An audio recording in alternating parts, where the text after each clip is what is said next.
is the deal, beautiful people? Welcome back to Lifestyles Defined and another episode of AMA. If you're new here, you're not sure how this works. This is our Ask Me Anything segment. You ask your questions in the comment section down below, and we answer them in upcoming videos. So this question has been pretty much littered throughout the channel in the last few videos, and a few people in my personal space have asked me, and I guess I got tired of explaining it on such a face value level, but there is something to be said when you think about it deeper, and it is quite of annoying. So the question is, why is the iPhone 8 and not the iPhone 7S? Now, there's a few different ways to think about it, but I want to go back to a bit of my rant that I did on the iPhone X and where Apple was today, where you start to see a lot of the message that Steve Jobs fought so hard for, and a lot of the simplicity and the decisions that he was known to make on the behalf of people. A lot of that formula has been removed from Apple, and I think, you know, this is the first time you can actually see it full-fledged. It was sort of there before. You could look at some things they were doing and you're like, oh, well, that's not as tasteful as Apple would have done it if Steve was alive, and all of these things. But here, I mean, it's just blatant. This is not the same Apple. I mean, it is what it is. Let's not harp on it. Let's not beat it to death. It's a dead horse. Yes, we get it. So, first, when trying to tackle that question, why the iPhone 8 is not the iPhone 7S, you really have to look back at the iPhone S to see what that really is and what that stood for. And to me, I think it's always been an incremental upgrade type of thing, but also it also was an off-cycle upgrade for people who didn't catch the first wave.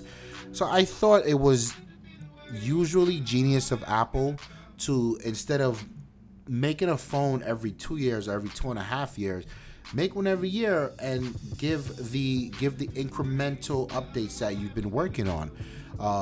You don't need to call it a whole new number. Just put an S behind it, and that lets you do a few things.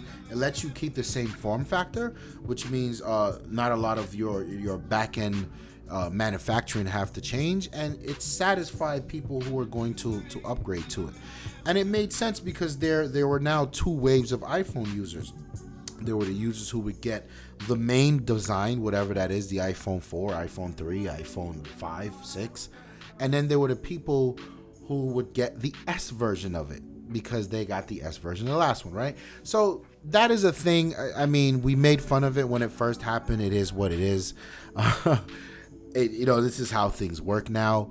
But to me, the S always stood for incremental upgrades such as speed. You got a new processor in there, and it always came along with a newer version of iOS. So those two always played really nice together.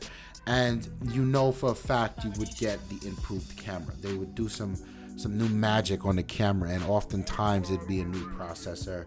They would kind of up the megapixel, or they would just tweak the software and tweak the algorithm behind the camera and how that does what it does.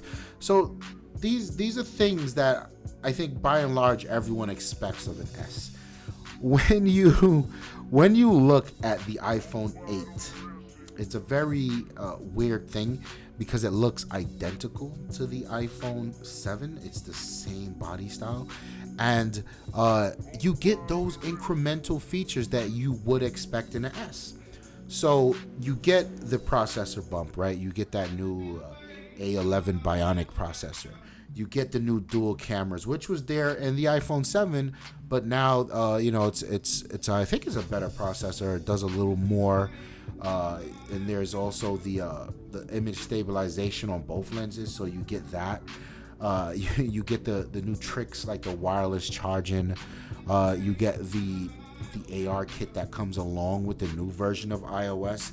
So there's some niceties about the iPhone 8, but the fact that it's in the same body of the iPhone 7 says to me this phone should have been the iPhone 7S.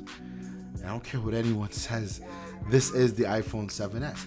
Now, when you look at what Apple's done with the naming, so I spoke about this a bit in two previous videos.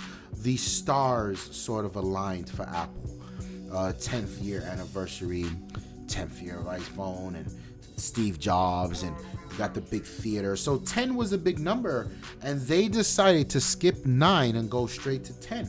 And where have we seen that behavior before? In Microsoft, right? Like, you get so close to 10, you just want to let's make 10 the big boy, and they did it. I'm not mad at that. I understand. What I don't understand is the next iPhone I would expect to be called the iPhone 11. So what's the next version of the iPhone 8?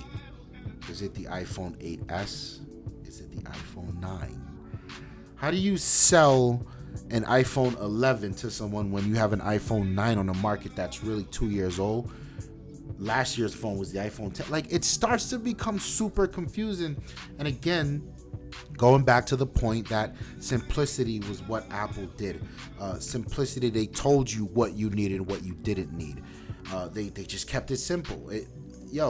When you buy this product, this is what it has. That's all. You either with it or you not. And apparently a lot of people was with it. Now, with the introduction of these numbers, I feel like people are going to be super effing confused in the future. And then there's also the conversation around what is the need for this other product, this 7S.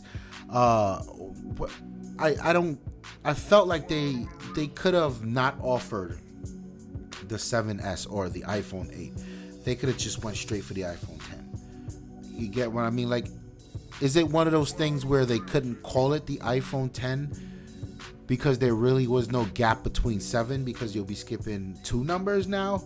So they had to do something to make the fact that they skipped a number not seem like a big deal. If that's the case, you could have just come out and said this is the iPhone 10 because all the stars are aligned. And I felt like people would have gotten over it. But I just don't understand what's going on here.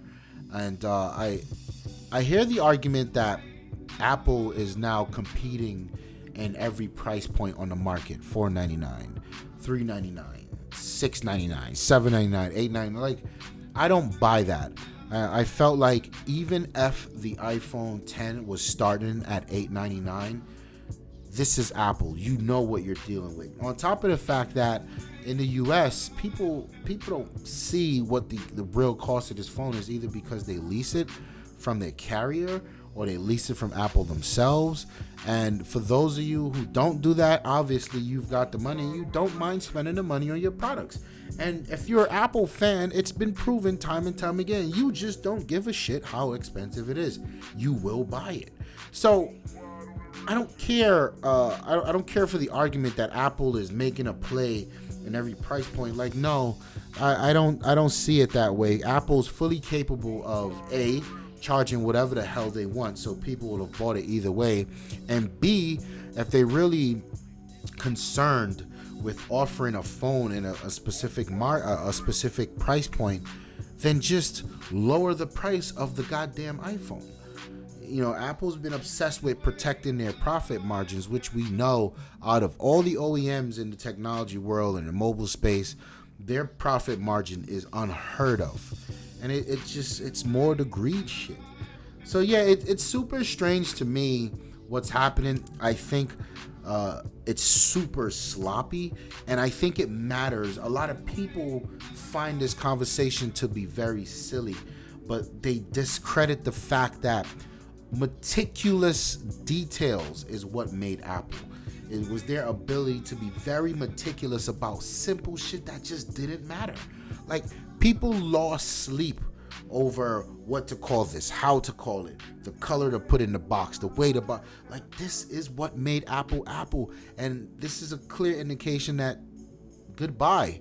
That fellow is rolling in his grave. I don't know what else to say about this company. That's just my thoughts. You guys hit the comment section below. I want to know your thoughts as well. Do you think it's a big deal that they can't get the goddamn naming convention together? Or do you think the naming convention is together? It's just not that big of a deal. Let me know. I want to hear. My name is Ramon. I'm out of here. Peace.